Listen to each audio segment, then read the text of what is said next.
ओम नमः शिवाय। भक्तों, आज की इस वीडियो में हम जानेंगे कि सावन की सोमवार के दिन हमें किस प्रकार से घर पर पूजन करना होता है, पूरे सावन के महीने में किस तरीके से पूजन करना होता है और भोलेनाथ को हम कैसे प्रसन्न कर सकते हैं। आज हम इस वीडियो में इन सभी के बारे में जानेंगे। सोमवार का दिन भगवान भोलेनाथ को अत्यधिक प्रिय होता है और कहा जाता है कि सावन के महीने को प्यार का महीना भी कहा जाता है, क्योंकि इस महीने में अगर कोई पूरे श्रद्धा भाव से महादेव की पूजा करे तो उसको भोलेनाथ की कृपा प्राप्त होती है और माता पार्वती भी बहुत ही ज्यादा प्रसन्न होती हैं। इस दिन भगवान भोलेनाथ के लिए व्रत किए जाते हैं। कई लोग तो पूरे सावन का व्रत रखते हैं और कई लोग ऐसे होते हैं जो सिर्फ 4 सोमवार का ही व्रत करते हैं। परंतु यह तो खुद पर डिपेंड करता है कि किसको कितने सावन सोमवार व्रत करना है और क्या वह पूरी सावन सोमवार भी व्रत रख सकते हैं। और इस पर भी अगर सावन के सॉन्ग, तो यह बहुत ही ज्यादा का महीना जो है वह भगवान भोलेनाथ को अत्यधिक प्रिय है। पूरे सावन मास में पड़ने वाले सभी सोमवार, प्रदोष और शिवरात्रि जो है वह भगवान भोलेनाथ की पूजा अर्चना के लिए बहुत ज्यादा विशेष होते हैं। तो देखिए, इस दिन सुबह सवेरे नित्य कर्मों से स्नान आदि करके निवृत्त होकर साफ स्वच्छ वस्त्र धारण करें और हो सके तो भक्तों, नहाने के पानी में आप थोड़ा सा गंगा जल मिला लें। 1 से 2 बूंद गंगा जल की जरूर शामिल करें। इससे गंगा जल स्नान माना जाता है। और इस दिन हो सके तो सफेद कलर के वस्त्र धारण न करें, हो सके तो हर रंग की वस्त्र धारण करें। हर रंग महादेव को अति प्रिय है। कहा जाता है कि सावन के महीने में हरा रंग पहनना काफी ज्यादा शुभ माना जाता है। इसके बाद यह किसी भी शिवालय में जाकर शिव जी को अभिषेक करें, उनकी पूजा आराधना करें और शाम के समय आप इस पूजन को कर सकते हैं, क्योंकि शिव जी के सभी प्रकार की पूजा प्रदोष काल में की जाती है। और अगर शाम को समय ना हो तो आप सुबह भी पूजन को कर सकते हैं। तो इस प्रकार से चौकी या पेट पर सफेद या हरे रंग का हम वस्त्र बढ़ा लेंगे और अच्छा तो का यह फूलों का आसान देते हुए यहाँ पर हम शिव परिवार को विराजमान कर लेंगे। अब देखिए, हम शिव जी का अभिषेक करेंगे तो यहाँ पर एक थाली ले ली है। यहाँ पर हमने पीतल की थाली ली है, आप स्टील की भी ले सकते हैं। आप उसे किचन में उसे ना करते हो और इस पर देखिए, यह तो आप स्वास्तिक बना लीजिए। यहाँ पर मैं ओम बना रहे हूँ। अब हमें लेना है और बेलपत्र का आसान देते हुए यहाँ पर हम शिवलिंग को विराजमान कर लेंगे। आप किसी भी तरह का शिवलिंग ले सकते हैं, पत्थर का, स्फटिक का। यह अगर आपके पास नर्मदेश्वर है तो उन्हें विराजमान करके पूजन कर सकते हैं। और अगर शिवलिंग ना हो आपके घर में तो आप मिट्टी से भी, यानी वाला भाग जो है वह उत्तर दिशा होना चाहिए और शिवलिंग की जलहरी भी दांडी वाले भाग की तरफ यानी उत्तर दिशा की ओर होनी चाहिए। धूप रख लेंगे और इसके बाद अपनी पूजा को शुरू करेंगे। फिर उसे शुद्ध जल से भरिए। इसके बाद इस प्रकार से 4 बार जल छोड़ते हुए हम शिव जी का अभिषेक करेंगे। और हो सके आप जिस पत्र से अभिषेक कर रहे हैं उसमें गंगा जल की 2 से 3 बने अवश्य शामिल करें, क्योंकि गंगा जल से अभिषेक करना काफी ज्यादा शुभकारी मान जाता है। कहा जाता है कि सावन के महीने में अगर आप गंगा जल से अभिषेक करते हैं तो महादेव उससे अधिक प्रसन्न होते हैं। भक्तों, आप सबको यह तो पता ही होगा कि इस बार जो कुंभ का मेला लगा था उसमें से सब लोग गंगा जल लेकर आए हैं, तो आप उसे गंगा जल का इस्तेमाल इस पूजन में कर सकते हैं। आपको ज्यादा नहीं, बस ओनली 2 से 3 गुना ही डालना है और अभिषेक करते समय ओम नमः शिवाय, ओम नमः शिवाय इस तरह से आप मंत्र जाप करते रहें। और जल से अभिषेक करने के बाद यहाँ पर मैंने पंचामृत लिया है, यानी दूध उत्पादन की प्राप्ति है। तो अलग अलग वस्तुओं से अभिषेक शिवजी का किया जाता है शिवजी को, और जल से आप अच्छे प्रकार से अभिषेक करें। अभिषेक काजल है। तुलसी जी के गमले को छोड़कर अन्य किसी भी पौधे के गमले में या किसी भी पवित्र पेड़ की जड़ में आप इसे डाल सकते हैं। अब देखिए, गंगा जल और फूलों की सहायता से स्थान के भाव से हम सभी को चिता दे देंगे और जो कि कभी पवित्रीकरण कर लेंगे। अब अवश्य की भावना से यहाँ पर हमने कलवा अर्पित कर दिया है सभी को। अब इसके बाद सबसे पहले हम प्रथम पूज्य गणपति जी को तिलक करेंगे, चंदन रोली अक्षत अर्पित करेंगे, लाल रंग का गुलाब और 2 का स्थापित करूंगी मैं, साथी जानू मारपीट कर देंगे। और देखिए, अगर आपके घर पर शिवलिंग ना हो, कि देखिए सबके घरों में शिवलिंग नहीं होता, तो आप बेलपत्र, शमी पत्र, आंकड़े के पौधे के गमले में किस तरह से मिट्टी से शिवलिंग का निर्माण करें, उनका पूजन करें और साथ ही विसर्जन करें। इसकी वीडियो ऑलरेडी हमारे चैनल पर है, लिंक आपको डिस्क्रिप्शन में दे दूंगा मैं। क्योंकि देखिए, बहुत से लोग पूरे सावन के महीने में हर रोज पार्थिव शिवलिंग का निर्माण करके भोजन और विसर्जन करते हैं। तो यहाँ पर देखिए, सभी को हमने चंदन रोली से तिलक कर दिया है। शिव जी को हम सिर्फ चंदन से तिलक करेंगे, उन्हें रोली सिंदूर कुमकुम नहीं की जाती। अब इसके साथ ही देखिए, शिवलिंग को भी हम वस्त्र की भावना से कर देंगे और चंदन का त्रिकुंड लगाकर फिर हम उनका श्रृंगार कर लेंगे, होता है। और इसके साथ ही देखिए, उन्हें अक्षत अर्पित कर देंगे। देखिए, जो भी पूजा में आप चावल प्रयोग करें वह टूटा फूटा ना हो, आपका चावल होना चाहिए।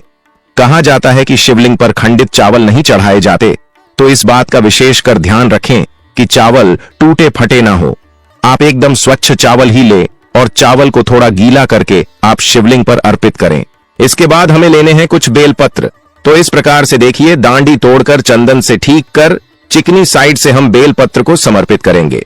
आप जबलपुर समर्पित करें, उससे पहले आप जो बेलपत्र होता है उसे पर कुछ न कुछ आवश्यक लिखकर अर्पित करें। उसे पर ओम का चिन्ह बना ले या फिर राम लिख ले, आपको उसके ऊपर कुछ न कुछ लिखना है। अगर आप कुछ ना लिख रहे हैं तो उसे पर थोड़ा सा तिलक लगा ले चंदन का, और उसे पर थोड़े से अक्षत रख ले और उसके बाद शिव जी को अर्पित करें। आंकड़े के पत्ते हो अगर आपके पास तो आपको अर्पित करें, धतूरा अर्पित करें और बेलपत्र आप 1-2 जितना इच्छा हो उतने बेलपत्र अर्पित कर सकते हैं। इसके साथ यहाँ पर हम शमी पत्र अर्पित कर देंगे। भक्तों, ऐसा माना जाता है कि एक शमी पत्र 1000 बेलपत्र के बराबर होता है। कहा जाता है कि शमी पत्र अगर सावन के महीने में कोई व्यक्ति शिवलिंग पर चढ़ा रहा है तो उसकी मनोकामना अति शीघ्र ही पूर्ण हो जाती है। और ऐसा माना जाता है कि शमी पत्र में साक्षात भोलेनाथ का बस माना जाता है। अगर आप सावन के महीने में एक शमी पत्र भगवान भोलेनाथ को जरूर अर्पित करें, और आपको उसे किस तरीके से अर्पित करना है, जरूरी नहीं है कि जिस वक्त उसको तोड़ा जाए इस वक्त शिव जी को अर्पण करना है। आप रात के वक्त इसको तोड़ कर रख सकते हैं और सुबह भोलेनाथ को इसको चढ़ा सकते हैं। आपको इसको धोना नहीं है, स्वच्छ नहीं करना है, तोड़ के रख लेना है और उसके बाद सब्जी को पैसे ही चढ़ता है। और एक जरूरी नहीं है जितनी वस्तु है हमने अर्पित की है उतनी ही आप करें, ऐसा कुछ नहीं है। भगवान भोलेनाथ तो एक लोटा से ही प्रसन्न हो जाते हैं। अगर मन में सच्ची श्रद्धा है तो अगर कोई सच्ची माँ श्रद्धा से एक लोटा भी भगवान शिव पर अर्पित करता है तो उसको भी महादेव खुशी खुशी मान लेते हैं। आपको सच्चे मन और श्रद्धा से अर्पित कर सकते हैं, वरना भगवान भोलेनाथ तो इतने बोले हैं, सभी को हमने पुष्पित कर दिए हैं। जो भी मिठाई मिष्ठान मेरे रथु फल आपके घर पर उपलब्ध हो उनका होगा। श्रावण सोमवार की व्रत कथा को पढ़ लेंगे या सुन लेंगे। और यह देखिए, कथा सुनने की अपेक्षा में पढ़ने को ज्यादा अच्छा मानते हैं, क्योंकि इससे हमारा मुख और कान दोनों ही पवित्र होते हैं। तो कथा हम आपको कथा भी सुना देते हैं, क्योंकि जब इतनी जानकारी दे रहे हैं तो कथा और बता ही देते हैं। यह सावन सोमवार व्रत की संपूर्ण कथा, सावन सोमवार व्रत की उत्पत्ति कथा, प्राचीन पौराणिक कथा, बहुत प्राचीन काल की बात है। एक नगर में एक अत्यंत निर्धन ब्राह्मण और ब्राह्मणी निवास करते थे। वे दोनों अत्यंत धार्मिक थे और हमेशा भगवान शिव की पूजा अर्चना में लीन रहते थे, परंतु उनकी संतान नहीं थी। इस कारण दोनों अत्यंत दुखी रहते थे। भगवान शिव से वरदान, एक दिन वे दोनों भगवान शिव के मंदिर गए और कठोर तपस्या करने लगे। उन्होंने लगातार 16 सोमवार का व्रत किया। प्रसन्न होकर भगवान शिव प्रकट हुए और कहा, वत्स, मैं तुम्हारी भक्ति से अत्यंत प्रसन्न हूं, तुम जो चाहो वरदान मांग लो। ब्राह्मण बोला, हे भोलेनाथ, मुझे संतान सुख चाहिए। भगवान शिव ने कहा, तथास्तु, तुम्हें शीघ्र ही संतान प्राप्त होगी। कुछ समय बाद ब्राह्मण दंपति के घर एक सुंदर पुत्र का जन्म हुआ, लेकिन उस बालक की जन्म कुंडली में अल्पायु दोष था। ज्योतिषियों ने बताया कि वह केवल 12 वर्ष तक ही जीवित रहेगा। जब पुत्र 11 वर्ष का हुआ तो माता पिता ने उसे काशी पढ़ाई के लिए भेजा, साथ में एक ब्राह्मण मित्र को भेजा। मार्ग में वे दोनों भगवान शिव के मंदिरों में रुक रुक कर पूजा करते रहे। एक स्थान पर एक राजा की बेटी का विवाह हो रहा था। उस समय कोई शुभ मुहूर्त बताने वाला नहीं था। उस ब्राह्मण पुत्र ने सही मुहूर्त बताकर सबको प्रसन्न कर दिया। राजा ने प्रसन्न होकर अपनी कन्या का विवाह उसी ब्राह्मण पुत्र से कर दिया। विवाह के पश्चात जब वह 12वें वर्ष में प्रवेश करता है तभी मृत्यु का समय आ जाता है। यमदूत आते हैं और उसके प्राण ले जाते हैं। उसकी पत्नी भगवान शिव की अनन्य भक्ति करती है और लगातार सोमवार का व्रत करती है। भगवान शिव उसकी भक्ति से प्रसन्न होकर प्रकट होते हैं और उस बालक को पुनः जीवन दान देते हैं। उसके अल्पायु दोष का नाश हो जाता है। इस कथा से यह सिद्ध होता है कि सावन सोमवार का व्रत करने से भगवान शिव अत्यंत प्रसन्न होते हैं और असंभव भी संभव हो जाता है। चाय वाले कितनी ही बड़ी कोई भी समस्या क्यों ना, यहाँ पर सावन सोमवार से जुड़ी एक छोटी सी और कथा है जो आपके लिए जानना बेहद ही ज्यादा जरूरी है। तो चलिए मैं भी जान लेते हैं कि पार्वती जी ने महादेव को कैसे प्रसन्न किया और उनको कैसे प्राप्त किया। सावन सोमवार व्रत की अन्य प्रमुख कथाएं। समुद्र मंथन से जुड़ी कथा। समुद्र मंथन के दौरान जब हलाहल विष निकला तो देवता और दैत्य सभी भयभीत हो गए। तब भगवान शिव ने उस विष को अपने कंठ में धारण कर लिया। इस कारण उनका कंठ नीला हो गया और वे नीलकंठ कहलाए। विष के प्रभाव को शांत करने के लिए देवताओं ने भगवान शिव पर गंगा जल और बेलपत्र अर्पित किए। तभी से सावन के महीने में विशेष रूप से शिवजी की पूजा का महत्व बढ़ गया। पार्वती जी का व्रत। पार्वती जी ने भगवान शिव को पति रूप में पाने के लिए कठोर तप और सोमवार का व्रत किया था। उनकी तपस्या और व्रत से प्रसन्न होकर भगवान शिव ने पार्वती जी को अपनी अर्धांगिनी बना लिया। इसलिए यह व्रत कुंवारी कन्याओं के लिए विशेष फलदायक है। सावन सोमवार व्रत के कुछ नियम होते हैं जिन्हें आपको पालन जरूरी करना होता है। सावन सोमवार व्रत के नियम। ब्रह्मचर्य का पालन करें। मांस, मदिरा और तामसिक भोजन का त्याग करें। झूठ, चोरी, छल कपट से दूर रहें। मन, वचन और कर्म से शुद्ध रहें। जरूरतमंदों और ब्राह्मणों को दान दें। सावन सोमवार व्रत के लाभ। विवाह में आ रही रुकावटें दूर होती हैं। संतान सुख की प्राप्ति होती है। स्वास्थ्य उत्तम रहता है। आर्थिक समस्याओं का समाधान होता है।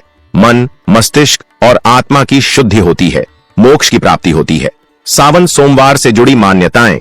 सावन में वर्षा के कारण पृथ्वी शीतल होती है, जिससे शिवजी के विष का प्रभाव शांत रहता है। इस मास में बेलपत्र, गंगाजल और दूध से भगवान शिव का अभिषेक करना अत्यंत शुभ फलदायक होता है। माना जाता है कि जो भी भक्त इस व्रत को श्रद्धा से करता है उसके समस्त कष्ट दूर होते हैं और उसके घर में सुख शांति बनी रहती है। सावन सोमवार मंत्र। महामृत्युंजय मंत्र। एयुएम त्र्यंबकम यजामहे सुगंधिम पुष्टिवर्धनम उर्वारुकमिव बंधनान मृत्युर्मुक्षीय मामृतात्। पंचाक्षर मंत्र। एयुएम नमः शिवाय। रुद्राष्टक। नमामीशम ईशान निर्वाण रूपम विभुम व्यापकम ब्रह्म वेद स्वरूपम निजम निर्गुणम निर्विकल्पम निरीहम चिदाकाशमाकाशवासम भजेहम। सावन सोमवार व्रत केवल धार्मिक अनुष्ठान नहीं बल्कि आत्मिक शुद्धि और मानसिक शांति का एक श्रेष्ठ माध्यम है। यह व्रत न केवल सांसारिक सुखों की प्राप्ति कराता है बल्कि व्यक्ति के जीवन में आध्यात्मिक उन्नति भी लाता है।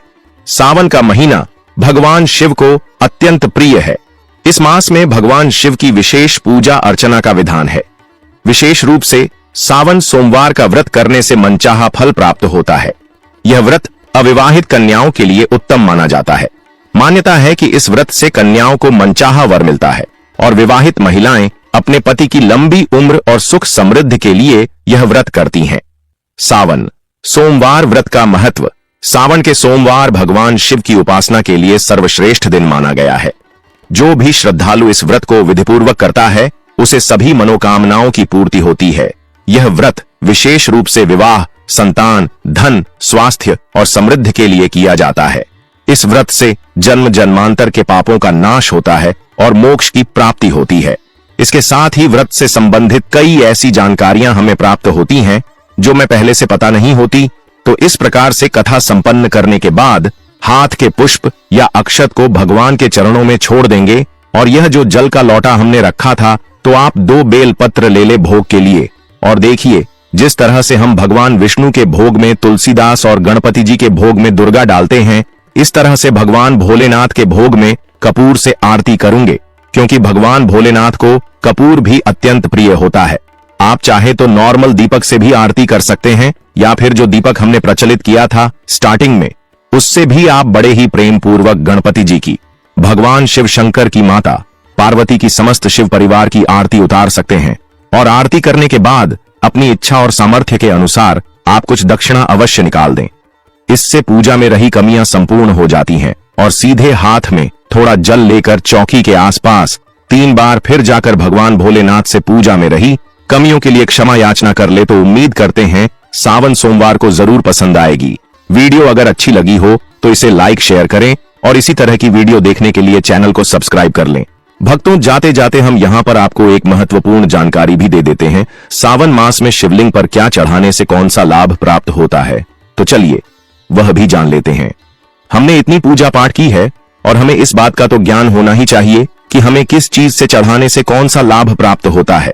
तो सबसे पहले बेलपत्र, जो आमतौर पर हर कोई शिवजी पर बेलपत्र चढ़ता है, तो बेलपत्र चढ़ाने से सभी संकटों से मुक्ति मिल जाती है। शक्कर अगर कोई सावन के महीने में चढ़ता है तो उसे सुख और सौभाग्य की प्राप्ति होती है। दूध, अगर कोई एक लोटा शिवलिंग पर दूध चढ़ता है तो उसकी मानसिक शांति प्राप्त होती है। इलायची, अगर कोई भगवान शिव को इलायची चढ़ता है सावन के महीने में तो उसे हमेशा के लिए दरिद्रता दूर हो जाती है। चावल, अगर कोई चावल शिवलिंग पर चढ़ता है तो उसे धन की प्राप्ति होती है। अगर कोई बहुत दिनों से धन से संबंधित उससे कोई संबंधित परेशानी है, कर्ज बहुत हो रहा है, तो शिवलिंग पर चावल जरूर चढ़ाएं और चावल एकदम शुद्ध और स्वच्छ होना चाहिए, टूटे कटे फटे न होना चाहिए। साथ ही गाय का घी, अगर आप शिवलिंग पर गाय का घी चढ़ा रहे हैं तो आपको बोल और तेज की प्राप्ति होगी। केसर, शिवलिंग पर चढ़ने से दांपत्य जीवन में प्रेम की भावना बढ़ती है। साथ ही शहर सुंदरता और आकर्षण का प्रतीक माना जाता है। कहा जाता है कि अगर आप शिवलिंग पर शहर चढ़ाते हैं तो इससे आपकी सुंदरता और आकर्षक में बढ़ोतरी होगी। दही, खुशी और आनंद का प्रतीक, दही चढ़ाने से आपके मन में खुशी और आनंद की अनुभूति होती है। इत्र, लोगों से मुक्ति और धर्म में लाभ की प्राप्ति होती है। वाला शिवलिंग पर चढ़ने से धन और लंबी उम्र होती है। काला तिल चढ़ाने से विजय और पितरों की कृपा, पितरों को भौतिक सुख शांति मिलती है। गेहूं, शिवलिंग पर गेहूं चढ़ाने से संतान सुख की प्राप्ति होती है। धतूरा, शिवलिंग पर धतूरा चढ़ाने से शिवजी अति प्रसन्न होते हैं। तो भक्तों, आपको हमारे द्वारा दी गई है जानकारी कैसी लगी कमेंट बॉक्स में जरूर बताएं। अगर आपको वीडियो अच्छी लगी हो तो वीडियो को लाइक करें और ज्यादा से ज्यादा अपने फैमिली फ्रेंड के साथ इस जानकारी को शेयर करें। धन्यवाद। कमेंट बॉक्स में हर हर महादेव अवश्य लिखें। ओम नमः शिवाय।